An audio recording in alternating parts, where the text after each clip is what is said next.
ఇంటి నుంచే సీఎం పాలన, అత్యవసరమైతే సెక్రటేరియట్కు, రెగ్యులర్ ఫైల్స్ ఇంటి వద్ద క్లియర్, పాలన వ్యవహారంపై ఎప్పటికప్పుడు మానిటరింగ్, ఎలక్షన్స్పై మరింత ఫోకస్.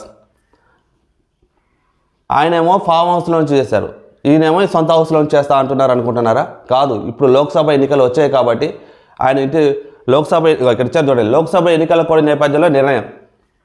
సో లోక్సభ ఎన్నికలు ఉన్నాయి కాబట్టి, ఎన్నికల కోడ్ అమల్లో ఉంది కాబట్టి తను ఇప్పుడు సెక్రటేరియట్ కాదు, నా సొంత ఇంటి దగ్గర నుంచే నేను పాలన చేస్తా అని చెప్పేసి అనుకుంటున్నారు.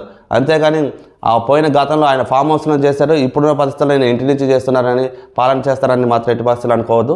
లోక్సభ ఎన్నికలకు కోడ్ ఉంది కాబట్టి దానికోసం అని చెప్పేసి ఇంటి దగ్గర నుంచి చేస్తారు. అవసరమైతే సెక్రటేరియట్కి వెళ్తా అని చెప్పేసి కూడా సీఎం రేవంత్ రెడ్డి చెప్తున్నాడు. ఇంటి నుంచే సీఎం పాలన, అత్యవసరమైతే సెక్రటేరియట్కు, రెగ్యులర్ ఫైల్స్ ఇంటి వద్ద క్లియర్, పాలన వ్యవహారంపై ఇప్పటికప్పుడు మానిటరింగ్, ఎలక్షన్స్పై మరింత ఫోకస్. లోక్సభ ఎన్నికలు కూడా అమల్లో ఉన్నందున ఇంటి నుంచే పాలన వ్యవహారాలు చూసుకునే